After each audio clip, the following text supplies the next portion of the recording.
नमस्कार, आप सभी वास्तु प्रेमियों का पुनः स्वागत है मेरे अपने इस वास्तु चैनल पर। मैं आपका अपना वास्तु विशेषज्ञ सुभाष राणा और आज से हम अपने वैदिक वास्तु शास्त्र का कोर्स आरंभ कर रहे हैं। ये उसका प्रथम अध्याय है।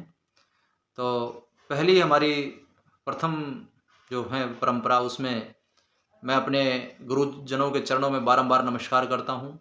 जिन गुरुजनों की कृपा से मैं इतना सक्षम हूँ कि मैं इस विद्या को आगे बढ़ा पा रहा हूँ, उनका मार्गदर्शन, उनसे उनका आशीर्वाद सदैव मुझ पर बना रहे।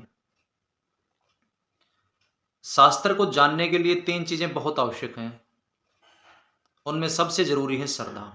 श्रद्धा स्वयं के प्रति, श्रद्धा शास्त्र के प्रति और श्रद्धा अपने गुरुजनों के प्रति। जब इन तीनों के प्रति आपकी श्रद्धा होगी तो निश्चित रूप से आप अपने कार्य में सफल होंगे।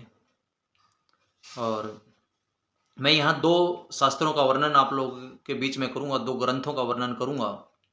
सम्रांगण सूत्रधार 11वीं सदी में राजा भोज द्वारा रचित ग्रंथ हैं और विश्वकर्मा प्रकाश, दोनों वास्तुशास्त्र के बहुत महत्वपूर्ण ग्रंथ हैं, जिनमें वो सब चीज़ें उपलब्ध हैं, वो सारा ज्ञान उपलब्ध है जो एक वास्तु विशेषज्ञ में होना चाहिए।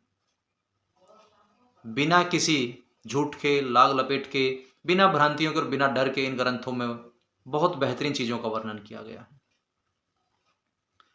इन दोनों ग्रंथों में वास्तु परिस की उत्पत्ति और उसके द्वारा कैसे इस वास्तु शास्त्र का विस्तार किया गया, उस पर हम चर्चा कर रहे हैं। सम्रांगण सूत्रधार ग्रंथ में एक अध्याय आता है, प्रथम अध्याय में ही वो है कि कमल पर बैठे हुए ब्रह्मा जी के पास पृथ्वी गाय रूप धारण करके भागी भागी उनके पास जाती हैं और उनसे विनती करती हैं कि मुझे राजा पृथु से बचाकर अपनी शरण में ले। जब वह ऐसी बात कर ही रही थी तो राजा पृथु अपना धनुष और तीर लेकर उनके पीछे पीछे वहां पहुंचते हैं। उन दोनों को देखकर ब्रह्मा जी उनको सांत्वना देते हैं और राजा पृथु से पूछते हैं कि भाई क्या कारण है। तो महाराज पृथु कहते हैं कि मैं जहां जहां पे भी जाता हूं, जब ब्रह्मा जी राजा पृथु से इस विषय पर पूछते हैं तो महाराजा पृथु कहते हैं कि इस पृथ्वी पर ऊंचे ऊंचे पहाड़ हैं, उबड़ खाबड़ पृथ्वी है, मैं उन सबको समतल करके और आम जनमानस के लिए घर, भूमि, वाहन और बावड़ियाँ, कुएं, पुर, महल, राजधानियाँ आदि का निर्माण करना चाहता हूँ। लेकिन जहाँ पर भी मैं इसका कार्य आरंभ करता हूँ, ये पृथ्वी गाय का रूप धारण करके वहाँ से चली जाती हैं और जहाँ जहाँ ये जाती हैं वहाँ वहाँ ये मुझे पाती हैं और फिर किसी अन्य की शरण में चली जाती हैं अपने को बचाने के लिए। तो राजा पृथु कहते हैं, इस पर ब्रह्मा जी कहते हैं कि हे पृथु, आप निश्चित होकर वापस लौट जाएं। अगर आप विधिवत रूप से पालन करके इस पृथ्वी का गौ रूप से सेवा करेंगे तो निश्चित रूप से आपको ये धन धान्य और दुग्ध प्रदान करेगी। और उसके बाद, उनके जाने के बाद ब्रह्मा जी विश्वकर्मा जी को बुलाते हैं और उन्हें आज्ञा देते हैं कि आप महाराजा पृथ्वी के पास जाएं और पृथ्वी पर सुंदर महल, भवन, राजधानी, नगर, जल के लिए कुएं, बावड़ियाँ, तालाब, रास्ते, बाजार इत्यादि हर वो सुविधा का निर्माण करें जो एक मनुष्य के लिए जरूरी है। यहाँ 2 बातें, एक बात निकल कर आती हैं कि पृथ्वी का दोहन राजा पृथु करना चाहते थे, लेकिन वो विधिवत से नहीं करना चाहते थे, वो उसका पालन नहीं करना चाह रहे थे। जैसे गाय का आपको दूध लेना है, उसका दोहन करना है तो पहले आप उसको चारा खिलाते हैं, भूखी गाय का आप दोहन नहीं कर सकते। इसी प्रकार ये एक अपने आप में एक रेमेडी है कि जब हम पृथ्वी का विधिवत पालन किए बिना उस पर कोई घर, भूमि, महल, बावड़ी, कुएं, राजधानी, नगर का निर्माण करते हैं तो वो आपको किसी न किसी तरीके से पीड़ा देती हैं। आप देखेंगे कि 90% घरों में घर का निर्माण पूर्ण होने से पहले ही मृत्यु या मृत्यु तुल्य कष्ट आता है। इसका उदाहरण एक ये राजा पृथु और जो पृथ्वी और ब्रह्मा जी के बीच में जो मैंने आपको कहानी सुनाई है, इससे ये साफ होता है कि अगर आपको सुख शांति चाहिए तो इस गाय रूपी पृथ्वी का विधिवत रूप से दोहन करना पड़ेगा। अब मैं विश्वकर्मा प्रकाश की भी इसी तरीके से एक बात करता हूं आप लोगों के साथ। विश्वकर्मा प्रकाश ग्रंथ में,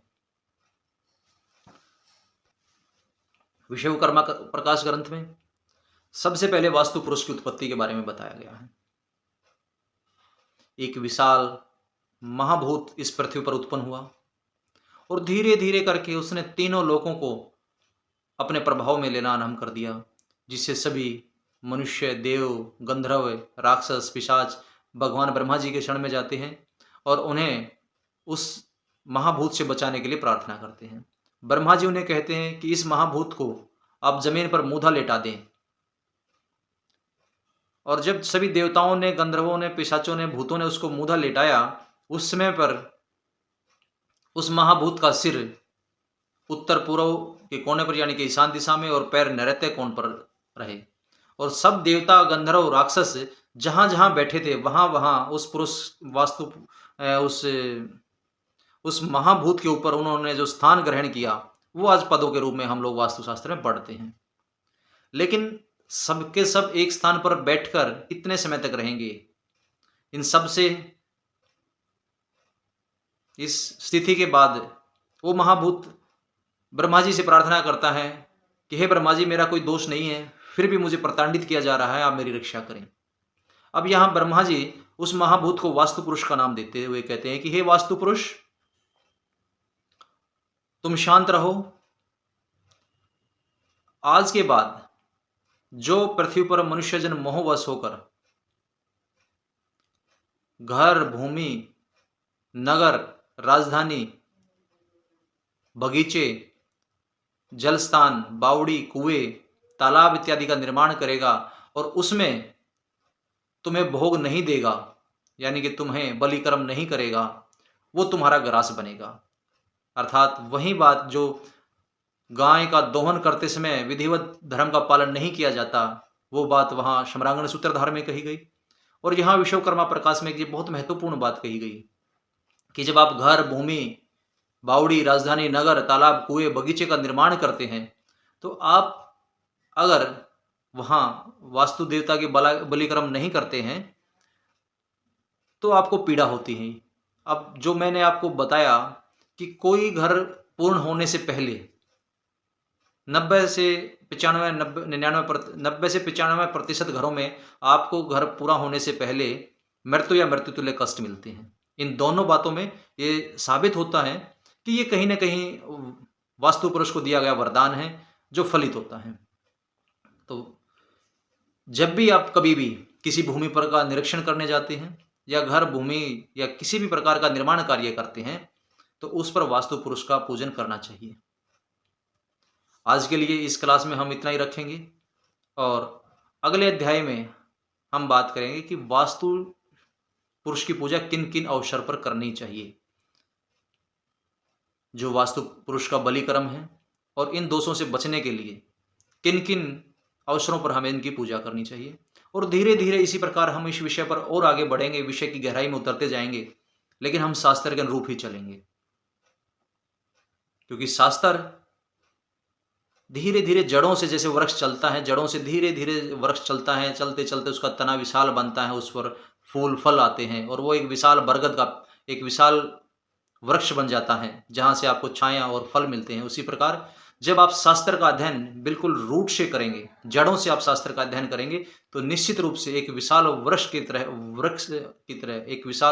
की तरह आपको ज्ञान प्राप्त होगा और उसकी छाया बहुत खूबसूरत रहेगी। ये कोर्स हमारा थोड़ा सा लंबा चलेगा, लेकिन बिल्कुल परंपरागत रूप से हम इसको रखेंगे। और फिर मिलते हैं अगले अध्याय के लिए, तब तक के लिए नमस्कार।